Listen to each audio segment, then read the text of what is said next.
ছিনতাইকারী ছুরিকাঘাতে নিহত সেনা সদস্যের দাফন চাঁদপুরে। বাড়ছে করোনা, শিক্ষা প্রতিষ্ঠান বন্ধ হবে কিনা জানালেন শিক্ষামন্ত্রী।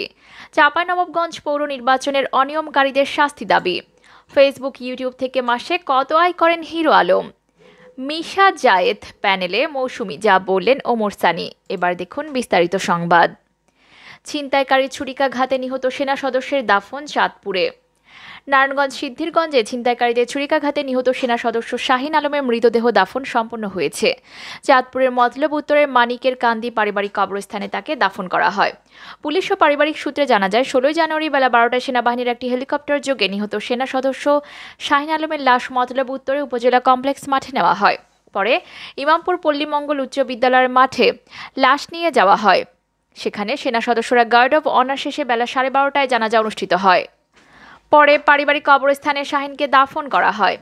নিহত সেনা সদস্য শাহিন আলম মতলব উত্তরের মানিকের কান্দি গ্রামের আয়ুব আলীর ছেলে। ৫ ভাই ও ২ বোনের মধ্যে শাহিন ষষ্ঠ। ২০১৯ সালে ৩০শে ডিসেম্বর সেনাবাহিনীতে সৈনিক পদে যোগদান করেন তিনি। নিহতের স্বজনরা জানান, শাহিন বরিশালের সেনাবাহিনীর সৈনিক হিসেবে কর্মরত ছিলেন। তিনি ৭ দিনের ছুটি নিয়ে বাড়িতে যাওয়ার পথে ছিনতাইকারীদের কবলে পড়েন। ছিনতাইকারীরা তাকে ছুরিকাঘাত করে। তাকে গুরুতর অবস্থায় উদ্ধার করে ঢাকার সিএমএইচ হাসপাতালে নিয়ে ভর্তি করলে চিকিৎসাধীন অবস্থায় মারা যান। নিহত সেনা সদস্য শাহিন আলমের বড় ভাই সাইফুল ইসলাম জানান, ভোর ৩:৩০টায় ঢাকা চট্টগ্রাম মহাসড়কের মাদানীনগর এলাকায় আলামিন গার্মেন্টসের সামনে ঘটনাটি ঘটে। শাহিন ৭ দিনের ছুটি নিয়ে বাড়িতে আসার পথে ছিনতাইকারীদের কবলে পড়ে। ছিনতাইকারীরা তাকে ছুরিকাঘাত করেছে। এমন খবর পেয়ে সিদ্ধিরগঞ্জ থানা পুলিশ তাকে উদ্ধার করে প্রথমে স্থানীয় প্রো অ্যাক্টিভ হাসপাতালে নিয়ে যায়। অবস্থা গুরুতর হওয়ায় ঢাকার সিএমএইচ হাসপাতালে নিয়ে ভর্তি করা হলে চিকিৎসাধীন অবস্থায় তিনি মারা যান। সিদ্ধিরগঞ্জ থানার ওসি মোহাম্মদ মশিউর রহমান বলেন, নির্বাচনী কাজে ব্যস্ত ছিলাম, এই সুযোগে ঘটনাটি ঘটেছে। ছিনতাইকারীদের চিহ্নিত করে দ্রুত গ্রেফতার করে আইনের আওতায় আনা হবে। এ ঘটনায় নিহতের ভাই সাইফুল ইসলাম বাদী হয়ে সিদ্ধিরগঞ্জ থানায় মামলা করেছেন বলে জানান তিনি। এদিকে বাড়ছে করোনা, শিক্ষা প্রতিষ্ঠান বন্ধ হবে কিনা জানালেন শিক্ষামন্ত্রী। বিশ্বের অন্যান্য দেশের মতো দেশেও হু হু করে বাড়ছে করোনার প্রকোপ। এমন পরিস্থিতিতে আগের মতো এবারও দেশের শিক্ষা প্রতিষ্ঠান বন্ধ করে দেওয়া হবে কিনা এমন বিষয়ে ভাবনার কথা জানিয়েছেন শিক্ষামন্ত্রী ডক্টর দীপু মনি। এখনও শিক্ষা প্রতিষ্ঠান বন্ধের কথা ভাবছেন না বলে জানিয়েছেন তিনি। সাভারের পোস্টাল ট্রেনিং সেন্টারে সাংবাদিকদের সঙ্গে আলাপকালে শিক্ষামন্ত্রী এ বিষয়ে কথা বলেন। শিক্ষামন্ত্রী বলেন, আমাদের টিকাদান কর্মসূচি জোরদারভাবে চলছে। শিক্ষার্থীদের টিকাদান কর্মসূচি চলছে। শিক্ষা প্রতিষ্ঠান বন্ধ হলে সেই টিকাদান কর্মসূচিতে আবার ভাটা পড়ার আশঙ্কা রয়েছে। তিনি আরও বলেন, আমরা গভীরভাবে বিষয়টি পর্যবেক্ষণ করছি। আমরা এখনও কোনো শিক্ষা প্রতিষ্ঠানে সংক্রমণের খবর পাইনি। স্বাস্থ্য অধিদপ্তর বিষয়টি খুব নজরে রাখছে। আমরা জাতীয় পরামর্শ কমিটির সঙ্গেও যোগাযোগ রাখছি। শিক্ষা প্রতিষ্ঠান বন্ধের কথা এখনও ভাবছি না। যতদূর সম্ভব জীবন স্বাভাবিক রেখে স্বাস্থ্যবিধি মেনে এই করোনা মোকাবেলা করতে হবে, এটাই আমাদের সিদ্ধান্ত। তবে যদি বড় প্রয়োজন দেখা দেয় তখন বিষয়টি দেখা হবে। এদিকে চাঁপাইনবাবগঞ্জ পৌর নির্বাচনের অনিয়মকারীদের শাস্তি দাবি। চাঁপাইনবাবগঞ্জ পৌরসভাসহ দেশের স্থানীয় সরকার নির্বাচনে অনিয়মের অভিযোগ এনে দায়ীদের বিরুদ্ধে তদন্ত করে শাস্তির দাবি জানিয়েছেন বিএনপির এমপি হারুনুর রশিদ। জাতীয় সংসদে পয়েন্ট অফ অর্ডারে তিনি এই দাবি করেন। এই সময় সরকার দলীয় এমপিরা তার বক্তব্যে বাধা দিতে থাকেন। এমপি হারুন বলেন, স্পিকার আমাকে কথা বলার সময় দিয়েছেন, আপনারা এত অধৈর্য হচ্ছেন কেন? আমাকে কথা বলতে দিন, তা না হলে আমরা সংসদে থাকবো কেন? এরপর বক্তব্য দিয়ে সংসদ থেকে বেরিয়ে যান তিনি। এ সময় সংসদে ব্যাপক হইহট্টগোল হতেই থাকে। স্পিকার তাকে বক্তব্য শেষ করার অনুরোধ জানাতে থাকেন। হারুন তার বক্তব্যে নির্বাচন কমিশন গঠনে সংবিধানের ১১৮ অনুচ্ছেদ উল্লেখ করে বলেন, এখানে সুস্পষ্টভাবে বলা আছে, আইনের মধ্য থেকে রাষ্ট্রপতি একটি নিরপেক্ষ নির্বাচন কমিশন গঠন করবেন। সেখানে তিনি একজন প্রধান নির্বাচন কমিশনার সহ ৪ জন নির্বাচন কমিশনার থাকবেন। ইভিএমে তার পৌরসভায় দুর্নীতি হয়েছে অভিযোগ করে তিনি প্রধান নির্বাচন কমিশনারকে একটি তদন্ত করে যারা ভোট কারচুপির সঙ্গে জড়িত তাদের শাস্তির দাবি জানান। তিনি আগামী নির্বাচন কমিশন সংবিধান সম্মত গঠন করার দাবি জানান। কোরআনের আয়াত উল্লেখ করে তিনি প্রধানমন্ত্রীর দৃষ্টি আকর্ষণ করে বলেন, সত্যের সঙ্গে মিথ্যাকে না মেলাতে একটা নিরপেক্ষ ইসি গঠনের রাষ্ট্রপতিকে আহ্বান জানান তিনি। ইভিএমে হওয়া তার নির্বাচনী ওই এলাকায় নির্বাচনের টেকনিশিয়ান সহ বিভিন্ন ব্যক্তি বিভিন্ন পরিচয় দিয়ে গোপন কক্ষে প্রবেশ করেন বলে তিনি দাবি করেন।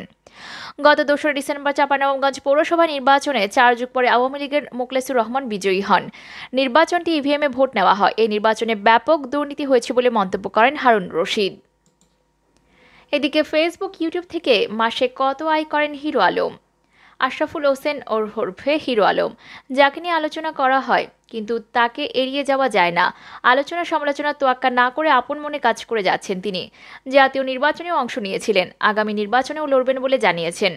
বিভিন্ন সময় গরিব মানুষের পাশে দাঁড়াতে দেখা যায় সোশ্যাল মিডিয়ার মাধ্যমে জনপ্রিয়তা পাওয়া হিরো আলমকে। বগুড়ার এই যুবক একাধারে প্রযোজক, অভিনেতা, গায়ক এবং সমাজহিতৈষী। ডিশ লাইন কেবল অপারেটর ব্যবসায়ী হিরো আলম এখন পুরো বাংলার মানুষের কাছে পরিচিত। অনেকেই হিরো আলমের আয়ের উৎস জানতে চায়, তিনি কিভাবে সিনেমা প্রযোজনা করেন সেটা জানতে চায়। এ ব্যাপারে হিরো আলম গণমাধ্যমকে বলেন, ফেসবুকে আমার 19 লাখের একটি ফ্যান পেজ রয়েছে, আর ইউটিউবে হিরো আলম অফিসিয়াল সাবস্ক্রাইব এখন 13 লাখের বেশি। মূলত সোশ্যাল মিডিয়া এই প্ল্যাটফর্মগুলো ব্যবহার করে আমার যত আয়। তিনি আরও বলেন, এখন তো আমার গাওয়া গানও দর্শক শ্রোতা গ্রহণ করেছেন, তবে আয় স্থিতিশীল না, কখনো বাড়ে কখনো কমে। কোনো মাসে 3 লাখ, কোনো মাসে আবার 1 লাখ, আবার এমনও হয় 50,000 আয় হয়।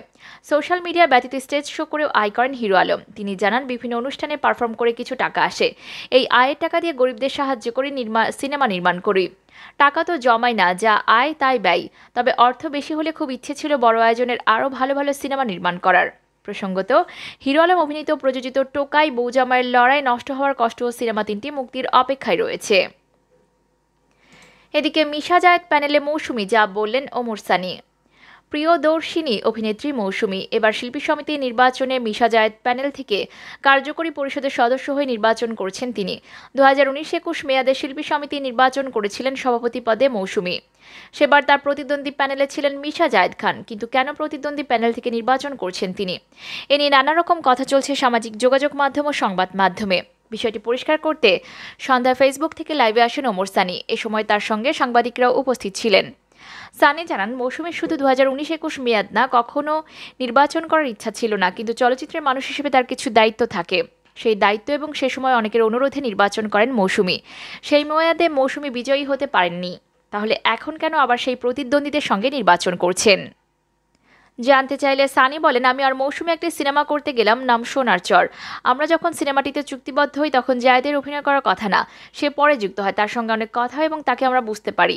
সানি আরও বলেন, তাছাড়া মৌসুমী গণমাধ্যমে বলেছে, করোনার মধ্যে মিশা জায়েদের যে কাজ সেটি প্রশংসার যোগ্য। সেগুলো বিচার করে মৌসুমী তাদের সঙ্গে নির্বাচন করতে গেছে। আগের কিছু স্মৃতিচারণ করে সানি বলেন, 2019-21 মেয়াদে ফেরদৌস, রিয়াজ, সাইমন, পপিদের নিয়ে মৌসুমীর প্যানেল হওয়ার কথা ছিল, কিন্তু তারা পরে সবাই যার যার মতো করে চলে গেছে। এবার অর্থাৎ 2022-24 মেয়াদে যখন তারাই আবার প্যানেল করে, তখন মৌসুমীর কাছে তারা কথা বলতে আসেনি।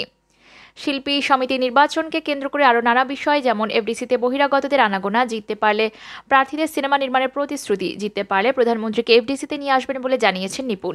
এসব কথার সমালোচনা করেন ওমর সানি।